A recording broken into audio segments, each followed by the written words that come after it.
Exercise is not just changing your body. It is literally rebuilding your brain.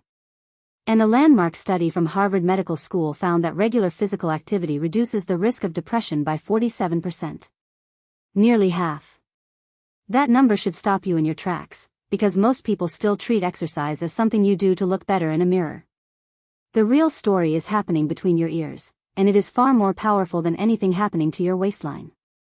In the next 10 minutes, you are going to discover exactly how and why exercise rewires the human brain, what specific types of movement produce the strongest mental health effects, and the dosage that scientists say is the sweet spot for maximum psychological benefit.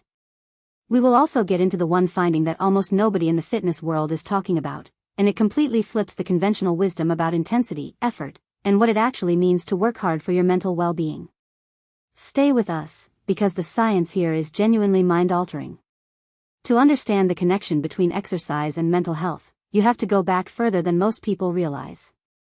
The idea that physical movement affects the mind is not a modern discovery. Ancient Greek physicians, including Hippocrates himself, prescribed walking as a treatment for what we would today call anxiety and melancholy. For thousands of years, humans understood intuitively that movement changed mood. But intuition is not the same as mechanism. We knew the what long before we understood the why. The scientific investigation of this relationship accelerated dramatically in the 1970s and 1980s, when researchers began noticing that populations with physically active lifestyles consistently reported lower rates of depression and anxiety. Early studies were observational, which meant they could show correlation but not causation. Then came the controlled trials, and everything changed. By the 1990s, researchers at Duke University conducted a now famous study comparing exercise to antidepressant medication in patients with major depressive disorder. Exercise performed just as well as the medication. That was not a small finding. That was a seismic shift in how the scientific community began thinking about movement as medicine. The brain chemistry explanation most people have heard involves endorphins. You exercise hard, your body releases endorphins, you feel good. That is the famous runner's high explanation, and while it is not wrong, it is embarrassingly incomplete. Endorphins are only one piece of a vastly more complex neurochemical puzzle. Here is what the deeper science actually shows. Exercise significantly increases the availability of three key neurotransmitters: serotonin, dopamine, and norepinephrine. These are the exact same neurotransmitters that antidepressant and anti-anxiety medications target. When you go for a 30-minute run, you are essentially triggering a natural version of what a pharmaceutical drug does, but without the side effects and with a range of additional benefits that no pill can replicate. Serotonin stabilizes mood and promotes feelings of well-being. Dopamine governs motivation and reward processing. Norepinephrine regulates alertness and energy. Exercise boosts all three simultaneously. No medication on the market does that with the same clean efficiency. But here is what nobody talks about. The most profound brain-level change caused by exercise has nothing to do with neurotransmitters at all. It is structural. It is physical. Exercise literally grows new brain tissue. The hippocampus is the region of the brain most responsible for memory formation, learning, and emotional regulation. It is also one of the primary structures that shrinks in people suffering from chronic depression and anxiety. Prolonged stress floods the brain with cortisol, and sustained cortisol exposure kills hippocampal neurons. The hippocampus literally atrophies. But aerobic exercise triggers the release of a protein called BDNF, which stands for brain-derived neurotrophic factor. BDNF is sometimes called Miracle-Grow for the brain, and that nickname is earned. It stimulates the growth of new neurons, strengthens existing neural connections, and has been shown in multiple studies to reverse hippocampal shrinkage.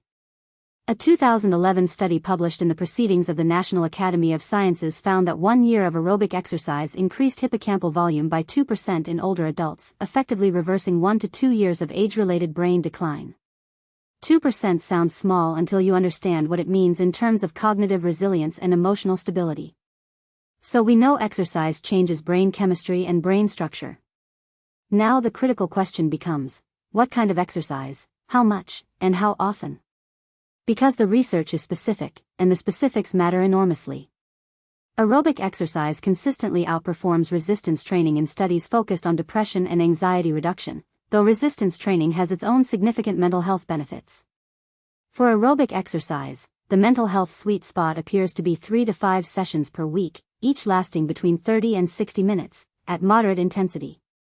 Moderate intensity means you can hold a conversation, but it takes some effort. You are not strolling, and you are not sprinting. You are in that sustained, rhythmic zone where your heart rate is elevated but your body is not in distress. Running, cycling, swimming, brisk walking, dancing, all of these qualify, and research suggests the specific modality matters far less than the consistency and duration. Now consider this: a massive meta-analysis published in JAMA Psychiatry in 2023, analyzing data from over 1 million people, found that people who exercised regularly had 18% fewer days of poor mental health per month compared to people who did not exercise. 18% fewer bad mental health days. Across 1 million people. That is not a marginal benefit.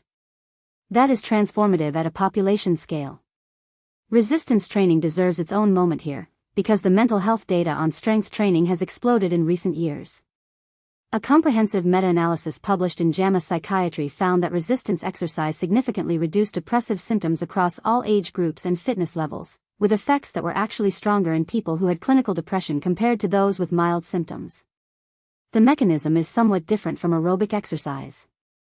Strength training appears to work through IGF-1, which is insulin-like growth factor 1, as well as through reducing inflammation markers like C-reactive protein and IL-6, which are consistently elevated in people with depression and anxiety disorders. The inflammation connection is one of the most exciting frontiers in mental health research right now, and exercise is one of the most powerful anti-inflammatory tools we have. The timing and consistency question brings us to one of the most counterintuitive findings in this entire field. You might assume that more intense exercise produces better mental health outcomes, because more intensity means more neurochemical release, right? Not necessarily. Studies consistently show that exercise done for enjoyment, at a self-selected pace, with an element of social connection, produces stronger and more durable mental health benefits than high-intensity exercise done out of obligation or under external pressure. A person who genuinely enjoys their 30-minute walk with a friend gets more lasting mental health benefit than a person who grinds through a brutal boot camp they hate. The psychological context of exercise matters just as much as the physiology. This is why prescribing exercise for mental health is not as simple as telling someone to go run a mile. The relationship between the person and their movement matters enormously. Sleep is the often ignored third piece of this connection. Exercise improves sleep quality. Better sleep dramatically improves mental health outcomes. And poor mental health typically destroys sleep. Exercise is the intervention that breaks this vicious cycle. Studies show that moderate aerobic exercise reduces the time it takes to fall asleep by about half, and increases deep slow-wave sleep, which is the most restorative phase, by up to 23%. This sleep improvement alone accounts for a significant portion of the mental health benefits attributed to exercise, and yet almost no one talks about it in the context of psychological well-being. What does all of this mean in practical terms for real people navigating real mental health challenges? First, exercise should be viewed as a primary intervention for mild to moderate depression and anxiety, not a secondary afterthought. The evidence now firmly supports this position. Second, the goal is not perfection. Consistency at moderate effort beats intensity done sporadically. 3 30-minute walks per week deliver measurable mental health benefits within 2 to 4 weeks. Third, the type of exercise that you will actually do consistently is categorically better than the optimal exercise that you avoid.